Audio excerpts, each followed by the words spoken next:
This call is now being recorded. Bueno, el día de hoy entonces vamos a hablar sobre cetoacidosis diabética. Este es el contenido de la charla: generalidades, epidemiología, factores de riesgo, los factores desencadenantes, la patogénesis de la enfermedad, las manifestaciones clínicas, los criterios diagnósticos, las ayudas diagnósticas que utilizaremos, el diagnóstico diferencial, el tratamiento, las complicaciones tanto de un tratamiento inadecuado como de la patología, el pronóstico y por último un algoritmo y las conclusiones. Bueno, entonces, en generalidades, la cetoacidosis diabética es la emergencia hiperglicémica aguda más común pues, en los niños con diabetes. Afecta principalmente a los niños con diabetes tipo 1. Se estima que alrededor del 80% de los niños que tienen diabetes tipo 1 podrían debutar con una cetoacidosis. Sin embargo, también se presenta en los niños con diabetes tipo 2, pues que cada vez es más frecuente en nuestro medio. Se caracteriza entonces por hiperglicemia y acidosis y se va a causar por una deficiencia en la insulina, ya sea una deficiencia absoluta o una deficiencia relativa. Como primeras causas, entonces tenemos ya el incumplimiento de la mala administración de insulina en un paciente que ya tiene diagnóstico o un diagnóstico tardío que debuta con cetoacidosis. La cetoacidosis entonces se asocia con una morbilidad y mortalidad pues, significativa, entonces por eso es que es tan importante que en todos los niveles, tanto médico general como el pediatra, pues sepan darle el manejo oportuno y saber identificar pues qué niños van a requerir manejo pues, en cuidados intensivos. Y el objetivo entonces es poder prevenir las complicaciones, que sabemos que la más frecuente es el edema cerebral. Bueno, entonces la cetoacidosis, como les decía, es la consecuencia de la falta absoluta o relativa de insulina asociada a una elevación concomitante pues, de las hormonas contrarreguladoras. Esto va a dar como resultado una triada que es hiperglicemia, acidosis metabólica y cetosis, asociada pues, a grados variables de disminución del volumen intravascular.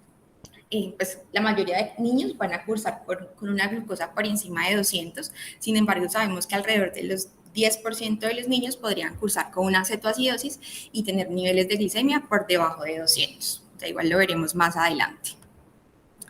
Bueno, entonces realmente desde hace mucho pues somos conscientes de que existe la cetoacidosis. Los primeros informes de lo que antes se conocía como coma diabético se remontan a principios del siglo XIX. En este momento, pues eran casos aislados de niños que cursaban con hiperglicemia de inicio muy rápido y que rápidamente llegaban al coma y a la muerte. Apenas en 1857 se identificó la acetona en la orina de un paciente pues, con una cetoacidosis y 2 años más tarde fue que se empezaron a describir como la clínica característica. Y en este momento fue que se describió la respiración de Kussmaul. Bueno, después de esto, una década más tarde, ya no solo se identificó la acetona en la orina de estos pacientes, sino también el beta-hidroxibutirato. Bueno, en este momento, alrededor de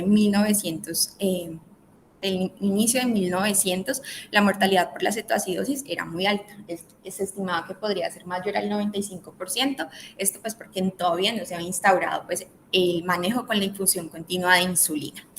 Bueno, cuando se empezó a utilizar la insulina, pues claramente la mortalidad descendió de forma significativa. Inicialmente se daban dosis muy elevadas de insulina, ahora damos unas dosis un poco más conservadoras. Se han hecho muchas modificaciones en el tratamiento de estos niños y ya la mortalidad pues es mucho menor. Un paciente con una cetoacidosis que se ha manejado de forma adecuada, pues la mortalidad llega a ser menos del 1%. Entonces, por eso es tan importante que desde el inicio se les dé un manejo adecuado. Bueno, en cuanto a la epidemiología, el número de pacientes que debutan con cetoacidosis es muy variable dependiendo de la serie de casos que se revise. Se estima que va del 27 al 80%, del 15 al 70% en diabetes tipo 1 y el porcentaje es mayor en diabetes tipo 2, del 15 al 25%.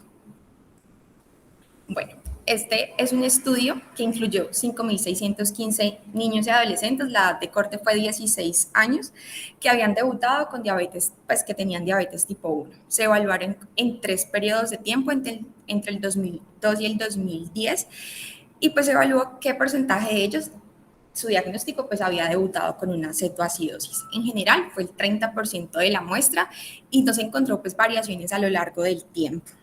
Los pacientes que debutaban con cetoacidosis, pues se identificaron que eran los más chiquitos, los que el pertenecer a una minoría étnica también fue un factor de riesgo y pues claramente la falta del acceso a los servicios de salud. Bueno, este es otro estudio, es uno de los estudios pues, más grandes que existen de cetoacidosis. Se evaluaron 49.859 niños que tenían diabetes tipo 1 y se buscó determinar de estos que ya tenían diabetes hace más de un año, cuáles en el último año habían cursado con una cetoacidosis. Los niños que se incluyeron, en la mayoría ya llevaban 5 años después del diagnóstico, o sea que en teoría pues deberían tener un adecuado manejo instaurado. Y se encontró que alrededor del 6% había tenido un episodio de cetoacidosis en el último año, a pesar de ya tener un manejo establecido. Bueno, en América del Sur y en Centroamérica se considera que anualmente se diagnostican alrededor de 12.700 casos de diabetes tipo 1 en la población pediátrica. En nuestro país hay un estudio del 2010 que evaluó pues, la incidencia de diabetes tipo 1 en la población pediátrica. Se incluyeron niños menores de 15 años y se encontró que era de 3 a 4 por cada 100.000 niños y la prevalencia que se estimó fue del 0.7. Bueno, este es un estudio de nuestro país que se hizo en Medellín en el Hospital San Vicente, Hospital San Vicente Fundación.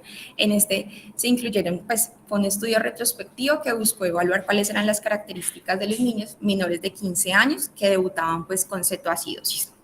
Entonces incluyeron pacientes desde el 2001 hasta el 2010, pues fue un bastante tiempo de que se le hizo seguimiento a los pacientes. Entonces, en total se incluyeron 77 pacientes y en el 53% de los casos fueron niños que presentaban pues el debut de su patología. De estos, pues fueron más frecuentes en el sexo femenino, que es consistente pues con la literatura mundial, y también se encontró que un porcentaje importante eran del régimen subsidiado o no tenían seguro, pues que también es consistente con la literatura mundial. Bueno, entonces en cuanto a los factores de riesgo, son diferenciales si estamos hablando de un debut de la diabetes con cetoacidosis o niños que ya tienen cetoacidosis recurrente. Entonces, para el primer episodio, el ser más pequeño, el tener una falta de acceso a los servicios de salud o no conocer de su diagnóstico, no tener historia familiar de diabetes tipo 1 y pues que haya un diagnóstico tardío de la patología. Igualmente se asocia una baja educación familiar y pertenecer a minorías étnicas. Ya en la cetoacidosis recurrente, usualmente son niños más grandes, niños adolescentes que ya empiezan a tener problemas con la adherencia pues, para el manejo de su patología de base. Aquí entran en juego entonces los trastornos psiquiátricos, los trastornos de la imagen corporal, pues que llevan a que los niños no sean adherentes con la insulina. También tener un nivel de hemoglobina glicosilada muy elevado, pues se asocia claramente a un mayor riesgo de cetoacidosis. Bueno, esta es una revisión sistemática, incluyó 46 estudios de cohorte, pues casi todos eran retrospectivos, que buscó identificar cuáles eran los factores que se asociaban a que el niño pues debutara con cetoacidosis. El ser menor de 2 años, el tener un diagnóstico tardío o un diagnóstico erróneo pues para la sintomatología del paciente, tener falta de seguro, una infección previa con un OR de 6.5, como veremos pues los cuadros febriles y las infecciones son de los principales factores desencadenantes, y el retraso en el tratamiento, pues más de 24 horas. Entonces, que el niño consulte, se demora más de 24 horas en hacer un diagnóstico y un tratamiento oportuno. En este mismo estudio se identificó un único factor protector que fue la etnia blanca no hispana, pero este estudio pues se realizó en Estados Unidos. Bueno, esta es otra parte del estudio que ya les había mencionado, que incluía 49.000 niños. En este se buscó identificar, más allá de estos factores sociodemográficos, qué factor clínico se asociaba a un mayor riesgo de cetoacidosis. Y claramente, pues, encontró el valor elevado de hemoglobina glicosilada. El tener una hemoglobina glicosilada por encima del 9%, tiene un OR de 8.7, pues, para que el niño pueda desarrollar cetoacidosis. Y si esta está entre 7.5 y 9, el OR es de 2.5. Bueno, en cuanto a los factores desencadenantes, pues como ya les dije, en un paciente que ya tenga diagnóstico, pues es la no adherencia al tratamiento con insulina. En el paciente que pues está debutando, pues es el diagnóstico claramente tardío. Los episodios de cetoacidosis recurrente usualmente es porque el niño no se aplica la insulina, no sigue las otras recomendaciones médicas, o en los niños con bomba, pues que la bomba no funciona en forma adecuada y no no haya sido pues notado. En cuanto a los desencadenantes, una terapia de insulina reducida o inadecuada, entonces no solo es por el niño, sino también pues por los problemas en los dispositivos que lo pueden administrar, tanto el lápiz como la bomba. Diferentes medicamentos, entre ellos pues, los antipsicóticos, los esteroides, algunos diuréticos y también en los adolescentes muy importante pues algunas sustancias psicoactivas. Las infecciones, lo más común pues son las gastroenteritis, pero también es muy común que se presenten infecciones ocultas pues a nivel genital y que hayan sido pasado desapercibidas, y cualquier condición que genere estrés fisiológico. Entonces aquí se incluyen tanto factores físicos como que curse con cualquier patología aguda en ese momento o factores psicológicos. Aquí nos habla un poquito más de las diferentes desencadenantes de la cetoacidosis. Recordar entonces las sustancias psicoactivas en los adolescentes, como la cocaína o el alcohol, pues ahorita que los estamos viendo de forma más frecuente. Los otros pues ya los había mencionado. Este es del estudio que les mencioné que se había realizado en Medellín, que incluyó los 77 pacientes. En estos 77 pacientes, 39 pacientes se identificó infección como el desencadenante de la cetoacidosis, siendo la infección urinaria más común, pues la más común con el 25.6%. El 56% pues corresponde al otro espectro de enfermedades febriles, que es demasiado amplio.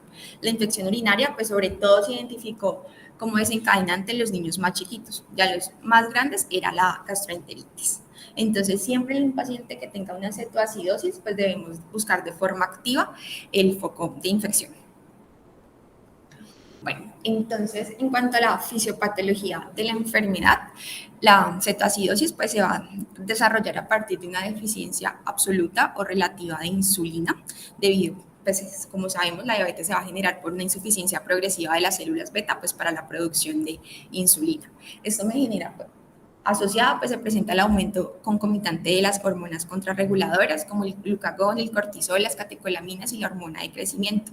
Estas me van a exacerbar los procesos metabólicos patológicos pues asociados a la disminución de la actividad de la insulina. Bueno, entonces los eventos fisiopatológicos derivados de esta falta absoluta o relativa de insulina se van a dividir en tres. Entonces tenemos la hiperglicemia, esta se va a dar por varios elementos. Primero se da por la aceleración de la gluconeogénesis, que se produce por el aumento de la proteólisis y disminución de la síntesis de proteínas. También vamos a tener hiperglicemia por aumento de la glucogenólisis y también porque los tejidos periféricos pues claramente no van a poder utilizar la insulina. Adicionalmente, el aumento de la lipólisis va a dar como resultado un aumento en la producción de los ácidos grasos libres. Estos se van a convertir en cuerpos cetónicos, principalmente beta-hidroxibutirato y acetoacetato. Esto se va a dar en el hígado, me va a producir cetonemia y acidosis metabólica. También muy importante que en el contexto de la cetoacidosis, pues vamos a tener un aumento de diferentes citoquinas proinflamatorias y también de factores que me van a producir un aumento, un estado pues procoagulante. La hiperglicemia me va a conducir entonces a una diuresis osmótica, glucosuria, pérdida de agua y electrolitos, y con esto pues la deshidratación marcada que pueden presentar estos pacientes, incluso asociado a insuficiencia renal aguda. Bueno, entonces aquí lo vemos de una forma más extensa. Entonces tenemos la hiperglicemia, como ya les había dicho, que se va a producir por aumento de la gluconeogénesis, una glucogenólisis acelerada y también pues, la disminución de la utilización de la glucosa por los tejidos periféricos. Se produce el aumento de todas las hormonas contrarreguladoras. Esto me va a conducir a una actividad pues, aumentada y a una activación de la lipasa sensible pues, a hormonas en el tejido adiposo. Y aquí es que se va a generar pues, la descomposición de los triglicéridos en glicerol y en ácidos libres. Estos ácidos libres, pues en el hígado, bajo la influencia del glucagón, van a producir una beta-oxidación para producir acetilcoenzima A. Una parte de esta acetilcoenzima A, pues como sabemos, va a entrar al ciclo de Krebs y las otras van a formar acetoacetato y más acetil-CoA. El NADH va a reducir aún más el acetoacetato para producir beta-hidroxibutirato. Entonces, como ya sabemos, A partir de esto es que se va a producir la acidosis metabólica.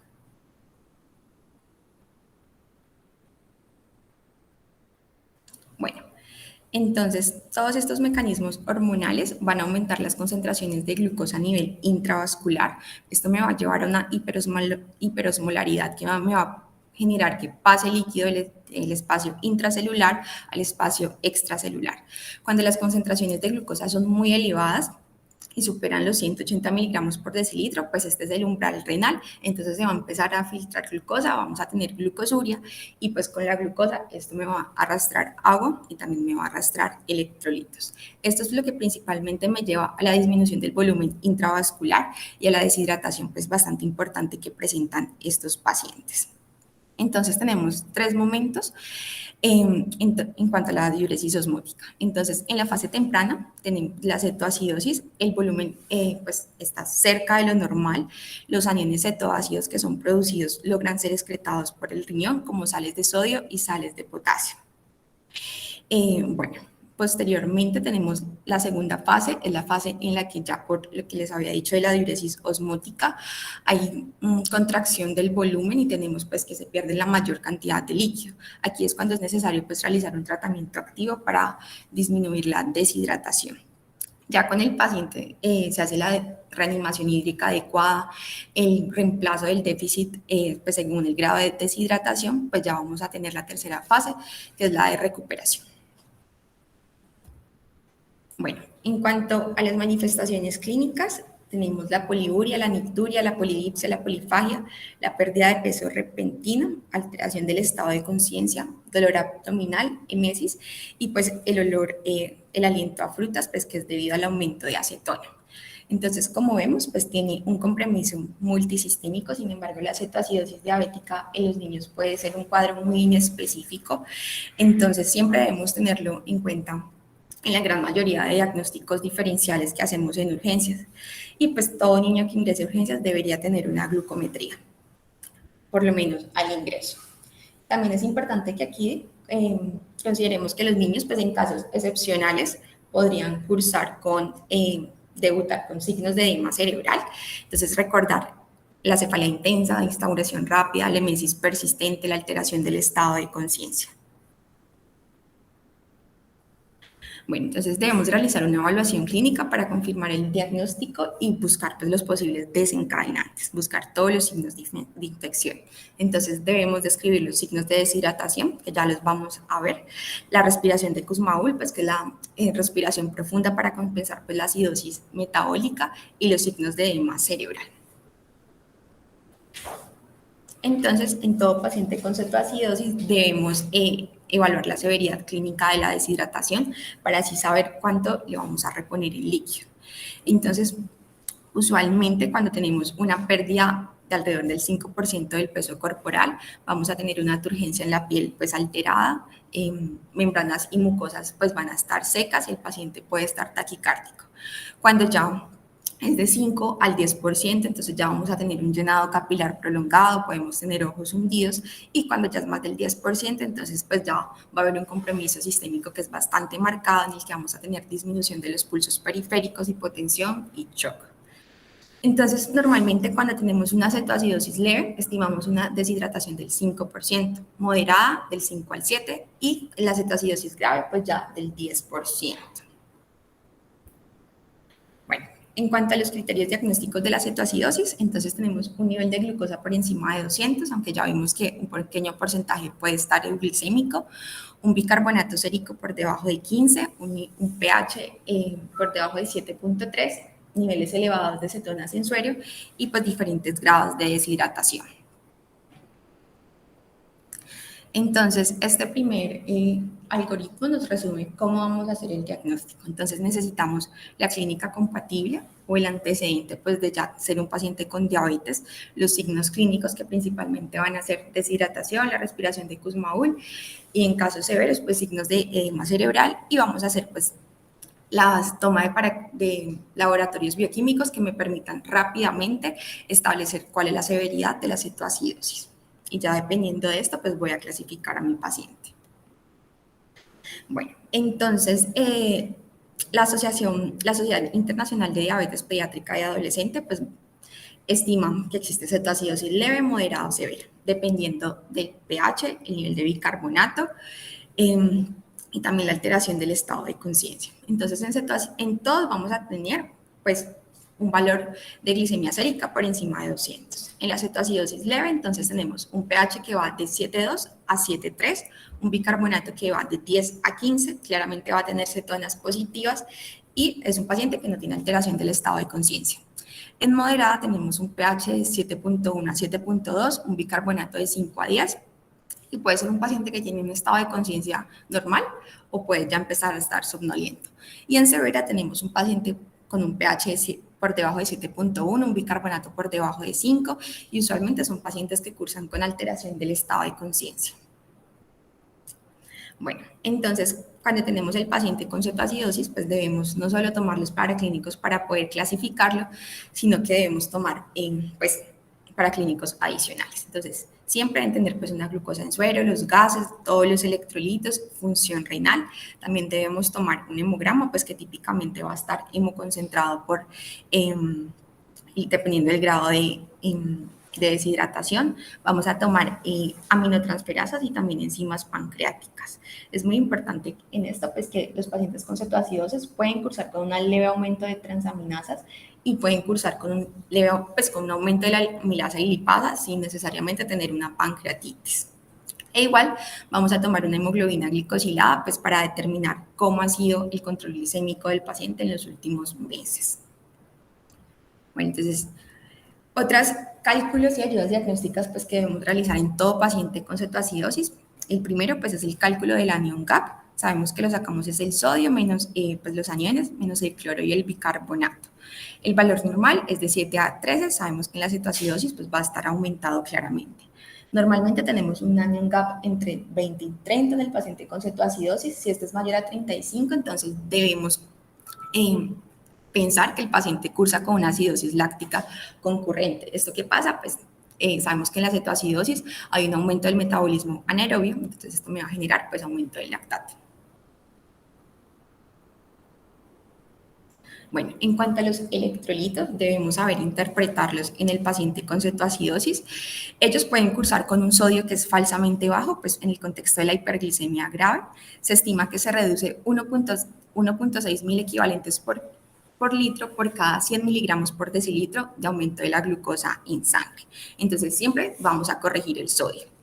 Si lo estamos midiendo en miligramos por decilitro, como lo medimos aquí en el hospital, entonces la corrección es el sodio que nos da el laboratorio más 0,016 por la resta de la glucosa menos 100.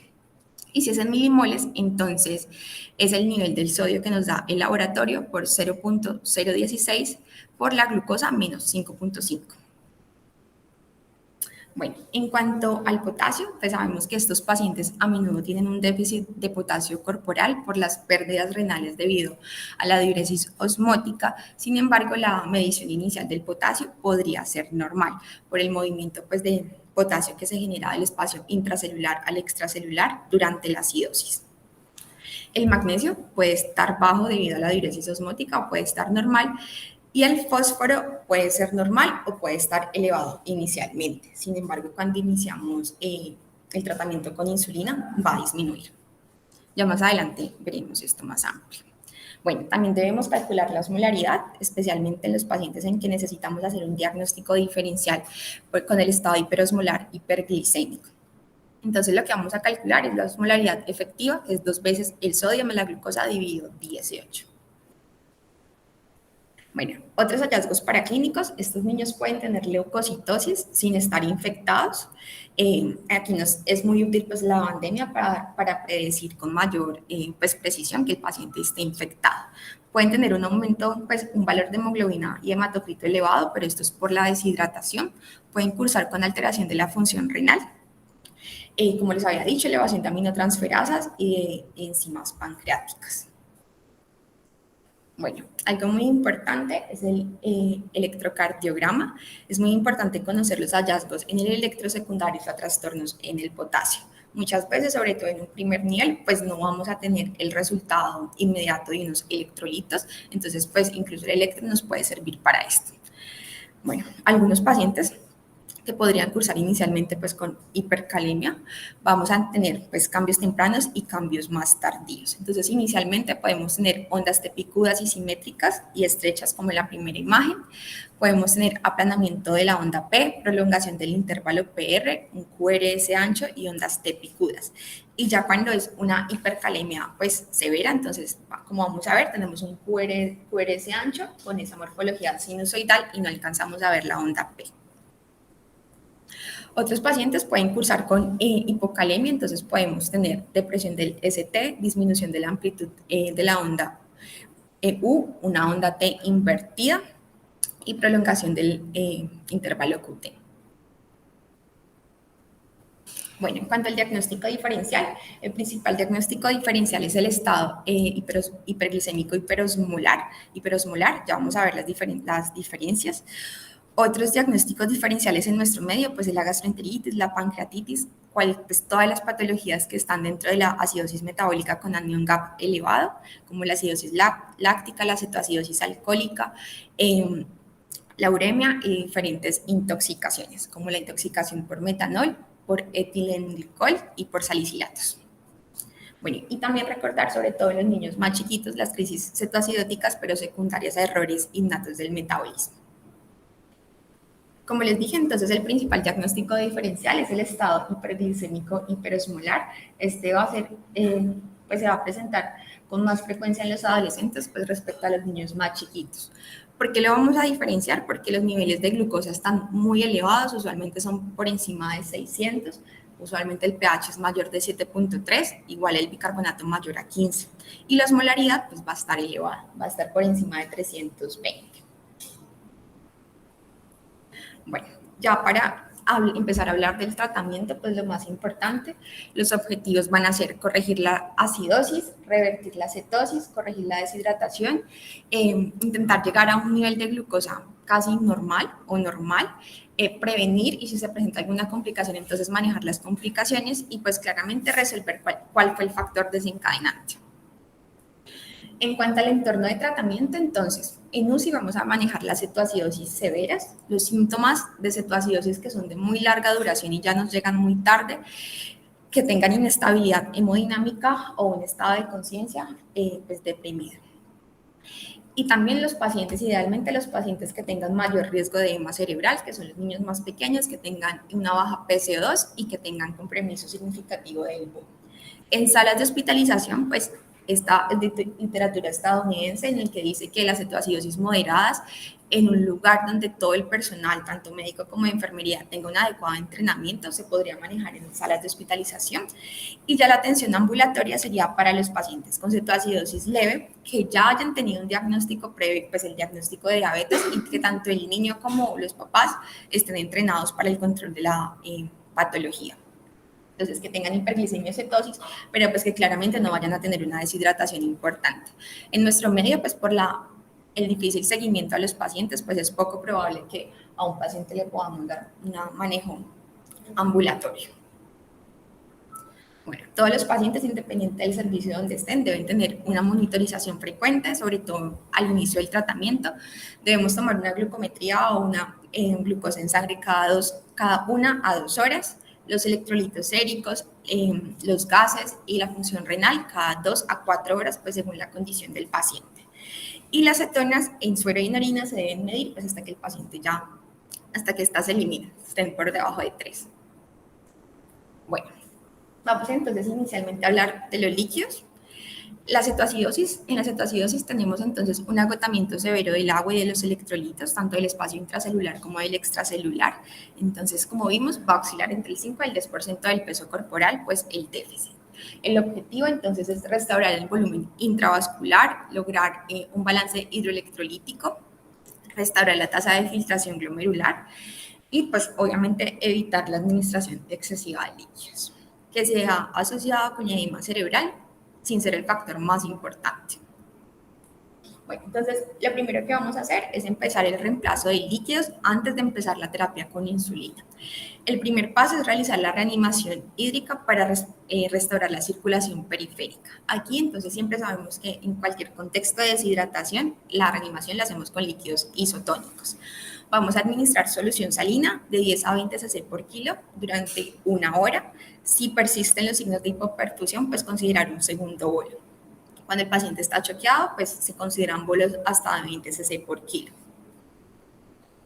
Después de que ya he restaurado mi volumen intravascular y el paciente está claramente hemodinámicamente estable, voy a calcular el grado de deshidratación y voy a reponer este déficit en 48 horas. Entonces, ya vimos leve del 5%, en deshidratación moderada lo estimo del 5 al 7% y en severa del 7 al 10%. Entonces, ¿cómo sé qué cantidad de líquidos le va a pasar en estas 48 horas? Calculo los líquidos de mantenimiento por Holiday, le sumo la reposición que me dio pues, según el grado de deshidratación y resto los bolos. Y esto lo voy a pasar en 48 horas. Se deben evitar pues dar infusiones que sean mayores a 1.5 o 2 veces el mantenimiento. Y después, en este momento, el tipo de líquidos que voy a utilizar, pues depende ya del paciente, de cómo estén sus electrolitos. Se podrían utilizar soluciones medio isotónicas o soluciones isotónicas. Y recordar siempre pues, la importancia de las soluciones balanceadas, como el lactato o el plasma light, que se ha visto que los pacientes que son manejados con esto, pues podrían tener una resolución un poco más rápida. Bueno, este es uno de los estudios más importantes que se ha hecho en cuanto al manejo de líquidos en cetoacidosis en la población pediátrica.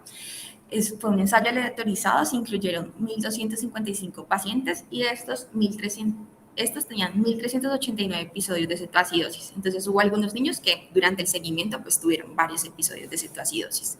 Entonces se realizaron las siguientes intervenciones. A un grupo se le dio tasa rápida de rehidratación. Entonces en estos pacientes la mitad del déficit se administró en las primeras 12 horas y la otra mitad en las siguientes 24 horas. Entonces, en total fue de 36 horas. Y el déficit lento, esta se hizo en 48 horas. Bueno, y también las otras intervenciones es que a unos pacientes se les dieron líquidos medio isotónicos y a otros isotónicos. ¿Qué buscó? Entonces determinar cuáles eran las diferencias en el comportamiento neurológico de los niños, pues con las diferentes intervenciones. Y ver cuáles habían presentado deterioro del estado mental. El deterioro del estado mental lo calcularon como una disminución de 2 puntos en el Glasgow. Bueno, entonces, cuando se comparó la rehidratación rápida con la lenta, se encontró que en la rápida había una disminución del estado de conciencia en el 3.1 de los pacientes frente a la lenta que fue el 3.9. Pues esto es muy diferente a lo que siempre se había creído antes de este estudio. Sin embargo, pues no fue significativo pues, el RR. En cuanto a la lesión cerebral, 0.6% de los niños que se reanimaron rápidamente versus el 1.1% en lo que lo hicieron lenta, igualmente con un RR que no fue significativo. Y de la recuperación al estado basal fue el 88% pues, en los pacientes con rehidratación rápida y en el 91.5% en lenta. En cuanto a las soluciones medio isotónicas e isotónicas, se encontró que había una disminución del estado mental en el 3.1 de los que recibieron medio isotónicas, del 3.9 que recibieron isotónicas.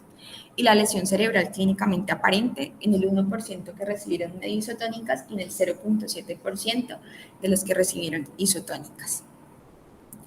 Cuando se comparó en estos diferentes grupos y diferentes intervenciones, qué efectos adversos pues presentaban, realmente no hubo diferencias significativas. Bueno, entonces este es otro estudio pues ya mucho más pequeño que solo incluyó 50 niños que tenían diabetes tipo 1 y pues que presentaban cetoacidosis. A un grupo le dieron una infusión que consideraron alta, que recibieron un bolo de 20 cc por kilo durante la primera hora y luego le dejaron un mantenimiento a 1.5, pues un mantenimiento basal.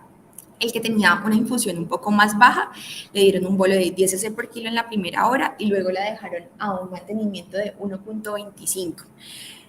Y todos los niños, pues claramente después recibieron la infusión con insulina. Se buscó determinar entonces cuál era la diferencia en el retorno, en el tiempo para retornar a un equilibrio metabólico. Entonces se encontró que los niños que se les dio más líquido, tenían un tiempo reducido para la normalización metabólica y normalización del pH. No hubo diferencias en cuanto a la duración de la hospitalización. Bueno, En cuanto a los electrolitos, en la cetoacidosis pues es muy importante el manejo del potasio. La mayor pérdida de potasio que se da en estos pacientes se da de la reserva intracelular, que se va a agotar porque el potasio pues pasa de la célula al espacio extracelular en el contexto de la acidosis y de la hipertonicidad. Bueno, también pues debemos tener en cuenta que estos pacientes al empezar a recibir la insulina pues claramente van a presentar una depresión aún mayor de potasio. Entonces, siempre debemos reponer potasio independiente del nivel de potasio sérico. El déficit se estima entre 3 y 6 milimoles por kilo. En estos niños normalmente siempre vamos a empezar con potasio al 4% y lo vamos a ajustar según pues, el control de electrolitos que hagamos de forma posterior. Si tenemos un paciente entonces con hipocalemia, vamos a iniciar el potasio inmediatamente después haya pasado la fase de reanimación, o sea, usualmente después de la primera hora y antes de iniciar pues, la insulina. En los pacientes que tienen un potasio normal, iniciamos cuando ya hemos hecho la reanimación hídrica y cuando vamos a empezar la insulina. Y si está hipercalémico, vamos a iniciar el potasio, la suplementación de potasio, cuando ya hayamos garantizado que tenga una diuresis pues adecuada. Bueno, la administración de potasio entonces se va a administrar durante todo el tiempo que se esté manejando la cetoacidosis. La tasa máxima de reposición es de 0.5 milimoles por kilo hora. Vamos a considerar dar potasio al 2% como lo haríamos pues, en unos líquidos normales si el niño está recibiendo por su déficit intravascular una velocidad de infusión más alta de 10 cc por kilo por hora. Entonces podemos utilizar fosfato de potasio o cloruro de potasio, pues esto dependiendo del paciente y de lo que tengamos disponible. Sabemos que grandes cantidades de potasio de administración de líquidos que tengan cloruro pues me van a producir hipercloremia y me facilita que se presente la acidosis metabólica pues hiperclorémica. Entonces en estos pacientes pues sería útil utilizar acetato de potasio en lugar de cloruro de potasio. Bueno, en cuanto al magnesio, el déficit de magnesio pues se puede presentar con parestesias, con temblores, con espasmo e incluso con crisis y con arritmias. Entonces lo vamos a reponer si tenemos un valor por debajo de 1.2 miligramos por decilitro o pues si está asintomático. Realmente no se han identificado, no hay estudios en pediatría que identifiquen cuáles son las diferencias entre si reponer potasio o no reponerlo en el contexto de la cetoacidosis. En cuanto al fósforo, en la cetoacidosis pues tenemos disminución del fósforo por la diuresis osmótica e igualmente cuando iniciamos el tratamiento con la insulina pues también va a disminuir aún más. Lo vamos a reponer cuando tenemos un fósforo por debajo de 1 miligramo por decilitro. Así el paciente pues esté asintomático. Bueno, en cuanto a la insulina, en pediatría pues no damos nunca bolos de insulina. ¿Qué insulina vamos a utilizar? Vamos a utilizar insulina regular o un análogo rápido. Vamos a iniciar la infusión intravenosa a 0.05 a 0.1 unidades kilo hora. Esta cuando la vamos a iniciar, cuando yo ya he garantizado que he realizado una reanimación hídrica adecuada, usualmente se hace entre 1 a 2 horas después de que la he iniciado. Si comienzo con la dosis de 0.1 unidades por kilo hora, esta podría reducirse a la mitad en niños que presentan marcada sensibilidad a la insulina, siempre pues que claramente se esté resolviendo la acidosis metabólica. Los niños que usualmente son más sensibles a la insulina pues son los lactantes, los pacientes que ya tenían un diagnóstico de diabetes y establecido. Bueno, voy a mantener la infusión de insulina hasta que resuelva la acidosis, entonces debo tener un pH por encima de 7.3, un bicarbonato por encima de 15 y una anión GAP, pues que ya no esté elevada. Entonces recordar pues que usualmente en los servicios de urgencia la dilución de insulina la hacemos 50 unidades de insulina en 50 cc de solución salina y así me queda pues una relación 1 a 1. Debemos purgar el sistema con 100 unidades de solución de insulina cristalina pues al inicio de la infusión. Y recordar que independiente de si se ha acabado o no, la mezcla debe cambiarse cada 4 horas. Bueno, esto sobre todo pues por fuera de un hospital nivel 3, muchas veces por el grado de deshidratación es imposible tener un acceso venoso, entonces se debe utilizar pues la aplicación subcutánea de insulina de acción rápida, pues como una medida, pues una alternativa a estos pacientes.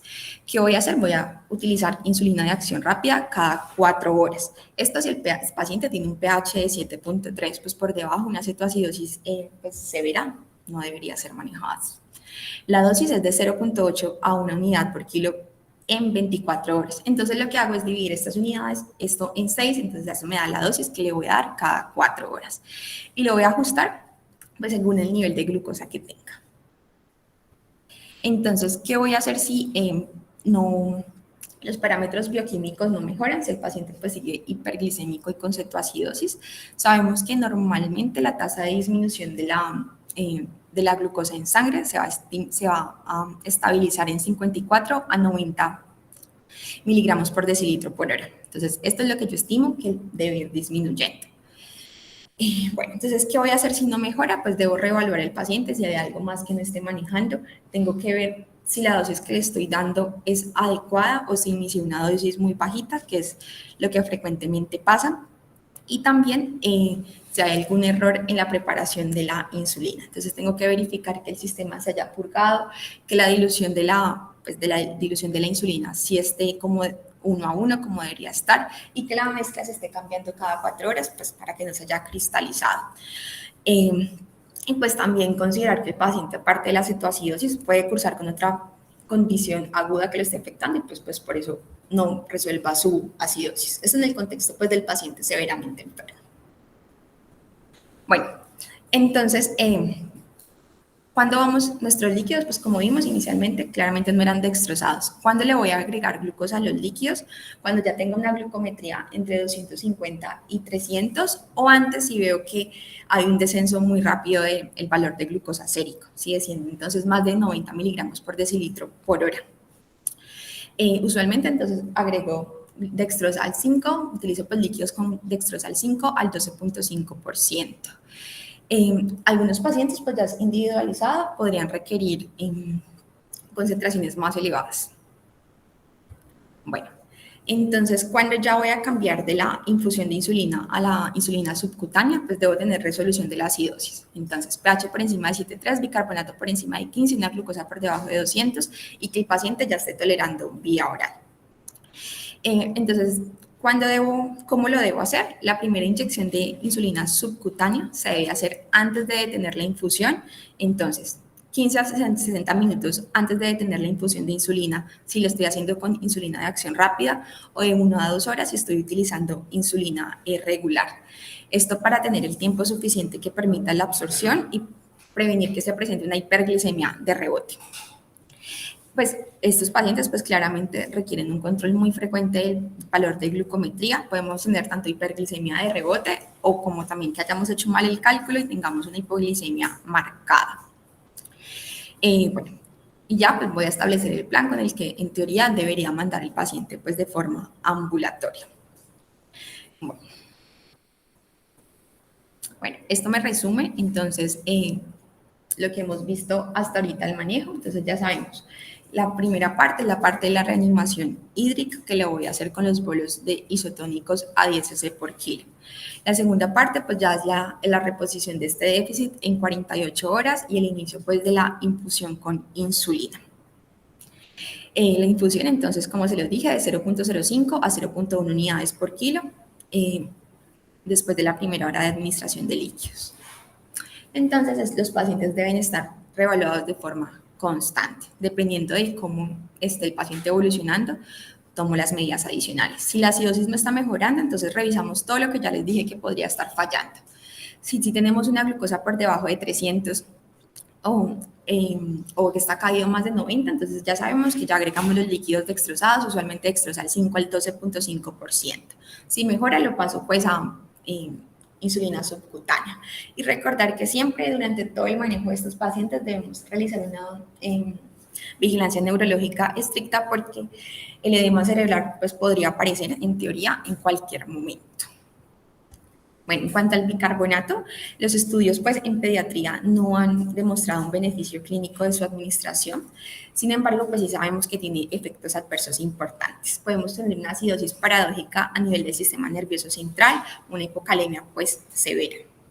Entonces, la ISPAD solo lo recomienda en el caso de que tenga que manejar un paciente con hipercalemia potencialmente mortal o acidosis grave, que es por debajo de 6.9, pero en el contexto de una contractibilidad cardíaca comprometida. De resto, nunca lo deberíamos utilizar y si el paciente tiene un pH mayor o igual a 6.9, pues no, nunca. El caso que tenga sea de los muy poquitos pacientes que tienen indicación, el cálculo lo hago con el déficit de base por el peso por 0.6. Y nunca administrarlo de rutina. Bueno, las otras intervenciones básicamente es tratar el factor desencadenante, que usualmente son las infecciones. Entonces siempre los buscamos y los tratamos activamente. Y recordar que los pacientes con diabetes pues, pueden ser más propensos a otro tipo de infecciones. Bueno, las complicaciones asociadas al tratamiento, pues tenemos edema cerebral, ya sea porque vemos o muchos líquidos o muy poquitos. Entonces, cuando damos muchos líquidos se ha asociado pues a edema cerebral. También podemos tener hipocalemia, acidosis hiperclorémica por el uso de soluciones no balanceadas pues, de forma exagerada, ya que nos pasemos y ya el paciente está hipoglicémico o que realmente no podamos repletar este volumen intravascular. En las complicaciones de la enfermedad como tal, de la cetoacidosis, pues la principal es el edema cerebral, también pues de los diferentes trastornos hidroelectrolíticos, la insuficiencia renal aguda, el choque, la deshidratación severa, entre otros. Entonces en esta tabla pues los vemos de forma un poco más detallada. Recordar siempre que la complicación más grave pues, es el compromiso a nivel del sistema nervioso con el edema cerebral. Se presentan pocos pacientes, pero pues tiene una mortalidad elevada que es alrededor del 25%. Y los que no se mueren, pues los sobrevivientes pueden tener secuelas neurológicas pues bastante graves. La falla renal, que está del 30 al 64% de los pacientes, es una falla pues prerrenal. Y también, como les había dicho, estos pacientes pues tienen un estado precoagulante, entonces también son secundarios, son susceptibles a trombosis. Pueden presentar edema pulmonar, pues usualmente secundario a la administración excesiva de líquidos y pues la elevación de las enzimas pancreáticas. Esto es muy importante porque podemos tener pacientes con enzimas muy elevadas, pero si no tienen clínica ni imagen, pues no sería una pancreatitis. Las alteraciones en el electrocardiograma que ya habíamos visto que eran usualmente por trastornos del potasio, podemos tener también alteraciones a nivel cardiovascular, entre otros. Y pues ya las derivadas de los diferentes trastornos hidroelectrolíticos. Bueno, en cuanto al edema cerebral, pues se presenta en el 1% de los casos de cetoacidosis, la mortalidad es hasta el 25%, y alrededor del 26% de esos que sobreviven pueden tener secuelas neurológicas permanentes. El mecanismo por el cual se produce realmente no está de todo claro. Antes se planteaba que era secundario a una reanimación pues exagerada de líquidos y una disminución pues muy rápida de la osmolaridad sérica. Sin embargo, pues ya sabemos que no es lo único que contribuye a este proceso. Ya se ha informado que el grado de edema cerebral que se desarrolla durante la cetoacidosis está directamente relacionado con el grado de deshidratación y con la hiperventilación al momento de la presentación. Ya habíamos visto que los que mayor riesgo tenían eran los que tenían una PCO2 pues baja. Bueno, entonces, ¿qué pasa? Entonces hay una alteración en el gradiente osmolar, pues por el aumento exagerado de la glucosa, pasa líquido del espacio intracelular a extracelular. En respuesta pues a esta disminución, los astrocitos van a desarrollar osmolitos, entonces elaboran polioles, aminoácidos y metilaminas. Esto aumenta la osmolaridad, entonces haciendo que el volumen pues retorne a la normalidad. Sin embargo, se acumulan estos osmolitos y cuando ya está retornando a la normalidad, pues la disminución de la osmolaridad intravascular genera pues movimiento de líquido pues hacia las células. Y esto pues lo que me genera edema cerebral. Sin embargo, como les dije, no es el único mecanismo. Bueno, ¿cuáles tienen mayor riesgo? Entonces los que tienen BUN elevado, acidosis profunda, disminución de la PCO2, los menores de 2 años, los que están debutando con la cetoacidosis, que consultan muy tardíamente, que están hiponatrémicos y que su sodio no mejora a pesar del manejo, los que están muy hiperglicémicos y también se ha asociado el nivel bajo de bicarbonato. Bueno, entonces la mayoría de los casos de edema cerebral se van a desarrollar en las primeras horas, en las primeras 4 a 12 horas, pero puede ocurrir durante el tratamiento e incluso después del inicio del tratamiento hasta 48 horas después. Entonces, por eso es tan importante la vigilancia continua. Recuerden siempre estar atentos si el paciente desarrolla cefalea, si tiene disminución de la frecuencia cardíaca de forma significativa, cualquier cambio en el estado neurológico o ya signos muy específicos como alguna parálisis de algún par craneal. La triada de Cushing pues realmente es un signo tardío. Bueno, en cuando hacemos imágenes, se estima pues, que son normales hasta en el 40% de los pacientes que tienen edema cerebral. Entonces, pues a veces sería muy útil en estos pacientes hacer no solo la vigilancia estricta, sino que si ya algo me lo hace sospechar, hacer imágenes seriadas. Sin embargo, hay un estudio que evidencia cuál era la diferencia en los pacientes que se le hacían imágenes seriadas y a los que no, y lo que se vio fue que en los que tenían imágenes seriadas muchas veces se había dilatado el inicio del manejo para edema cerebral por hacer imágenes. Bueno, entonces el tratamiento del edema cerebral no se debe retrasar, se debe iniciar tan pronto como lo sospeche. Voy a elevar la cabecera a 30 grados, voy a ajustar los líquidos según sea necesario para tener una presión arterial media normal, pero tampoco puedo evitando la hipotensión porque sé que esto me puede comprometer la presión de perfusión cerebral. El principal agente hiperosmolar que se utiliza es el mannitol a una dosis de 0.5 a 1 gramo por kilo durante 10 a 15 minutos. Empieza a hacer su efecto en los primeros 15 minutos y este efecto dura 2 horas. Si no mejora, podría repetir la dosis 30 minutos después. La hipertónica, la solución salina hipertónica es la segunda opción. Usualmente se utiliza si no hay mannitol o como complemento si el mannitol pues realmente no está teniendo respuesta. Que se ha visto que los niños que es en los que se utiliza primero mannitol, podrían tener un riesgo de mortalidad un poco menor que los que se utilizan pues la solución hipertónica. Bueno, en cuanto al pronóstico, la mortalidad de todas las cetoacidosis es del 0.15 al 0.3% si son manejadas de forma adecuada. Es la principal causa de muerte en la población pediátrica pues, que tiene diabetes. La mayoría de muertes se deben al desarrollo del edema cerebral, que como ya vimos, hasta el 25% pues, se muere. Otras causas de muerte menos comunes, pues es el paciente que está séptico, que presenta cualquier otro proceso infeccioso, que tiene edema pulmonar asociado o un SDRA asociado. Y el riesgo de muerte se ha visto que es mucho mayor en los países pues, menos desarrollados y con poca posibilidad de acceso rápido a los servicios de salud. Bueno, y finalmente, ¿cómo lo voy a prevenir? Pues entonces debo siempre educar y sensibilizar sobre los primeros síntomas de diabetes en todos los grupos de edad. Lo más importante pues es identificarlo de forma adecuada y lo hacemos pues muy fácil en cualquier servicio de urgencias tomando una glucometría. Los pacientes que ya tienen diagnóstico, entonces educar a los niños y a sus padres sobre los signos de alarma y sobre el manejo pues adecuado de su diabetes. En esto entonces debemos instruirlos que cuando el paciente no esté comiendo, no es que no se aplique la insulina, debemos reducirla. Motivarlos a que se haga un control de glucosa más frecuente, que si tienen una hiperglicemia, usualmente un valor por encima de 250, que el niño tenga acceso a poderse medir las cetonas en la casa, que los niños que tienen bombas sepan identificar cuando esta está fallando y tengan pues un plan de insulina subcutánea pues adicional instaurado, pues que lo sepa manejar, y en los adolescentes pues intervenir en cualquier factor social o psicológico que hagan que no sea pues adherente a la terapia. Y pues idealmente hasta en los adolescentes debería ser supervisado por un adulto responsable. Se ha visto que los niños que siempre están supervisados, la incidencia de cetoacidosis es 10 veces menor, entonces pues sí es significativo. Este ya es para resumirles, entonces, ante una sospecha de cetoacidosis, hacer lo que haríamos con cualquier paciente que llegue críticamente enfermo, evaluar vía aérea, la ventilación, la circulación y su estado neurológico. Debemos obtener un acceso venoso, ver si el paciente está debutando o es una cetoacidosis recurrente. Y dependiendo de esto, pues le tomo los paraclínicos. Ya vimos que todos tenían hemograma, gases, electrolitos, hemoglobina glicosilada. Lo que voy a pedir adicional en los pacientes que están debutando, entonces es función tiroidea, screening para enfermedad celíaca y pues en los medio ideal, un panel pues para identificar como tal el panel de autoinmunidad para diabetes, que no está disponible en nuestro medio. Desde el principio buscar si hay infección, entonces desde el principio todos estos pacientes deberían tener cultivos.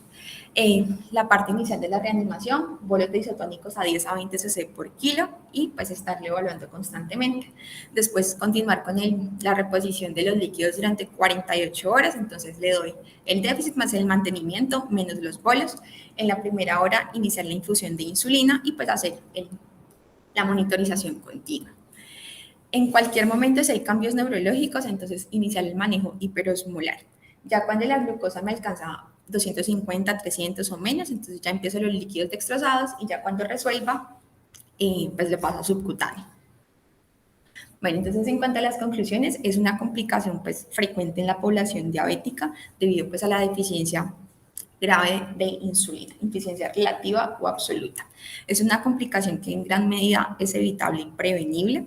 Los objetivos siempre van a ser corregir la deshidratación, la acidosis y revertir la cetosis. Siempre calcular de forma adecuada el grado de deshidratación para ajustar de forma adecuada los líquidos y pues iniciar a una dosis adecuada la infusión de insulina de 0.05 a 0.1, considerar dosis más bajas en lactantes, siempre individualizándolo y nunca administrar bicarbonato. Entonces es una patología que tiene una morbidez, mortalidad significativa, pero pues sí, el pronóstico del paciente depende del manejo que se instaure. Y ya, muchas gracias. María Teresa, muy bien, muchas gracias. Excelente su revisión. Algunos pequeños ajustes, pero son mínimos comparado con la previa. Muy bien, muy buena la organización y pues en términos generales muy actualizada. Estaba el doctor Carlos Contreras y el doctor Olmer, me pareció haberlo conectado un momento por ahí. No sé si ellos quieren hacer comentario antes de yo cerrar la revisión. Sí, bueno, buenos días, María Teresa, pues me gustó mucho la revisión, pues, digamos bien estructurada, bien fundamentada, con sus referencias bibliográficas. Pues sí, para resaltar, tener en cuenta siempre pues la glucometría como otro signo vital en todos los niños. Como vemos, el debut en los más pequeños, pues es un paciente diabético desconocido y se debería, pues, digamos, educar, ya que pues tenemos estudiantes de pregrado, pues como instaura la glucometría en todo paciente que tenga dolor abdominal o cualquier alteración del estado de conciencia.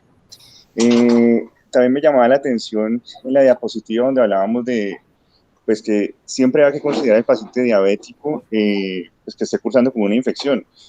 En las que mostrabas, pues se evidenciaba que la infección urinaria era como lo más común y la gastroenteritis. En el hospital, digamos que lo que más hemos, pues vemos pacientes con esto, pero vemos infecciones por cándida. Entonces, resaltar el examen físico completo en todos los pacientes pediátricos y aún más en los pacientes que debutan con cetoacidosis, pues el examen del área genital. También, pues, también para resaltar el electrocardiograma temprano, pues ya que, pues digamos que es de utilidad para evaluar una posible alteración del paciente con alteración del potasio. Como bien lo describías, pero sí resaltarlo, pues que llega el paciente, lo empezamos a hidratar y una vez vamos tomando el electrocardiograma mientras van llegando los paraclínicos, pues para dar vía libre a lo que continúa, pues que después de esa fase de hidratación inicial, que es el inicio de la insulina. Y también pues algo también muy importante es en la anamnesis, digamos, o pues sería parte de la anamnesis del sitio de remisión. Muchas veces hacen algo que es colocar bolos de insulina a esos pacientes. Entonces debemos estar atentos pues con glucometrías, pues si nos dicen que le colocaron no sé cuántas unidades, porque no, pues podemos tener un paciente que está en franca cetoacidosis, pero con una tendencia a hipoglicemias porque justo antes de llegar al servicio le han abierto esos líquidos. Entonces son pues como situaciones en la práctica que me parece importante resaltar. Muy buena su exposición. Gracias, doctores. Carlos, muy bien, muchas gracias. ¿El doctor Olmer estará por ahí o no se desconectó? No, no está por ahí. Bueno, mis comentarios, varios elementos importantes. Uno es respecto a la definición. Ojo, porque en los servicios de urgencias es usualmente, se puede uno llegar a confundir con las hiperglicemias no cetóxicas. Y a veces, usualmente, cada vez que estamos expuestos a niños con que vienen recibiendo o han recibido por diferentes motivos esteroides, se pueden llegar a presentar en esa glucometría inicial que nosotros debemos de tomar a otro paciente agudamente enfermo en el servicio de urgencias, glucometrías muy altas o high, sí, que nos lo refieren, no asumir que son diabéticos o porque están acidóticos igualmente, sino que siempre tenemos que corroborarlo antes de pensar en iniciar una infusión de insulina. Entonces, muy importante ese diagnóstico que María Teresa nos dijo muy claramente cómo se hace el diagnóstico y cómo se hace la clasificación. Y dentro del diagnóstico diferencial, que también lo dijo, muy importante el tema de las intoxicaciones.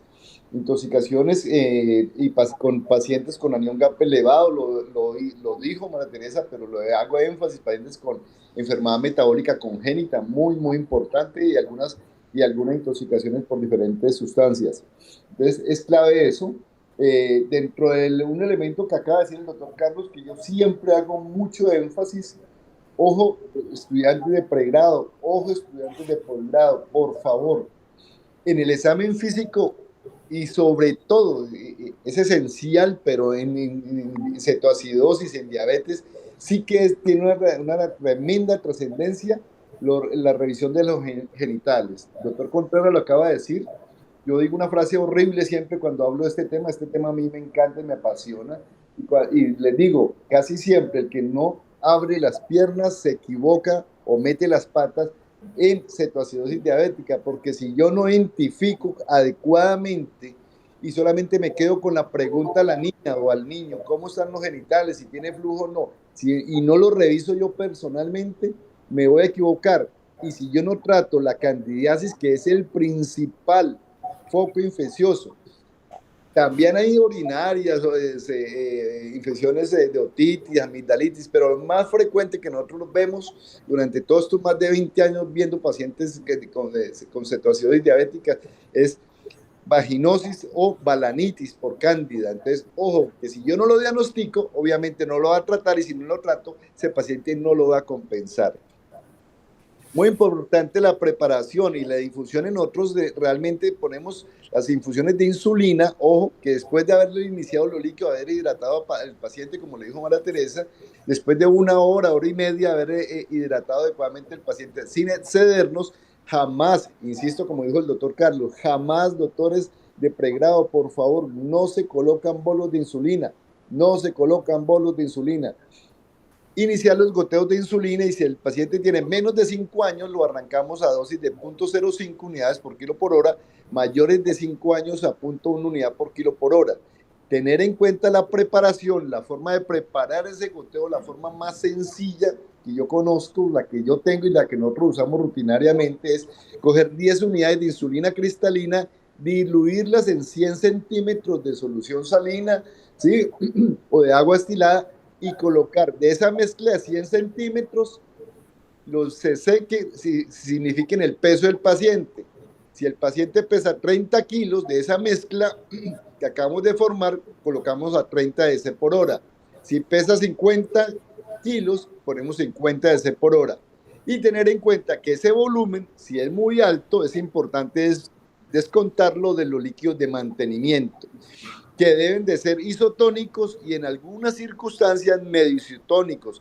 Y si el paciente está cursando con hipercloremia, podrían llegar a ser 1/3 isotónicos. Es muy importante tener eso en cuenta, por favor. Y la complicación más frecuente, las dijo la doctora María Teresa, lo que en el pasado lo que veíamos más frecuentemente era el edema cerebral.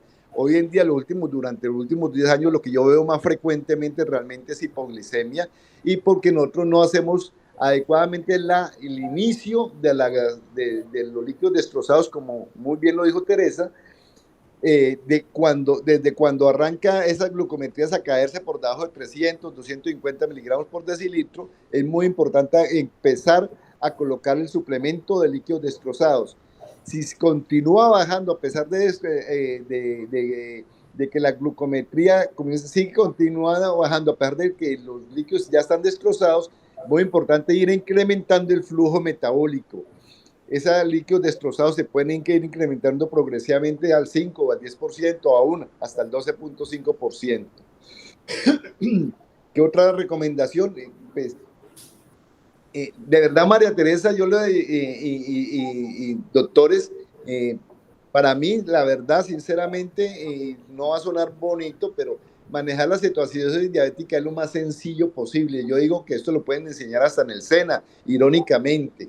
¿Y por qué? Porque lo más complejo es el manejo del paciente y sobre todo el adolescente diabético que no se controla.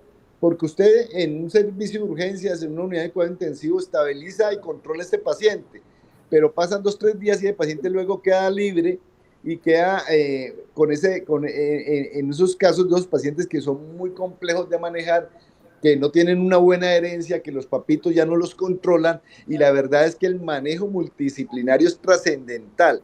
Y lamentablemente cuando nosotros vemos todas las diapositivas y todas las referencias, el manejo y el apoyo por parte de psicología, trabajo social y el manejo de familia no se hace tanto énfasis como debiera de hacerse, porque la verdad es que lo más complejo de todo esto, María Teresa, colocar insulina, colocar el fluconazol es lo más sencillo que hay realmente. Complejo es metérselo a la cabeza a un adolescente y que él adquiera la suficiente madurez para que sea adecuado su manejo, para que se comporte adecuadamente con la aplicación de los medicamentos o que siga adecuadamente las recomendaciones nutricionales.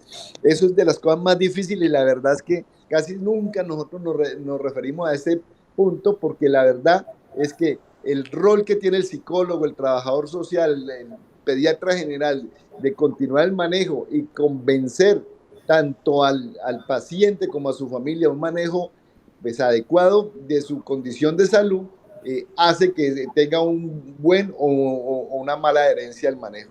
No sé si hay preguntas, por favor.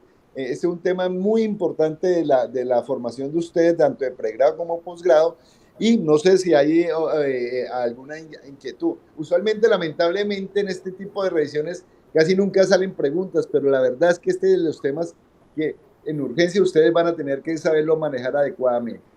Bueno, muchas gracias. Felicitaciones, María Teresa. El algoritmo me lo traduce, por favor, para la presentación final, ¿sí? Para que quede el documento bien referenciadito, por favor. Muchas gracias. Vale, doctor, muchas gracias. No sé, ¿no hay pregunta, María Teresa? ¿Tienen preguntas? No, doctor, aquí en el auditorio no. Ok, listo. Bueno, muy bien. Vale. Termina ya de grabar y hablemos algo, por favor, o me llamas, por favor, ahora. Bueno, vale, yo ya lo llamo. Chao, chao. Chao. Hasta luego. Chao. Ay,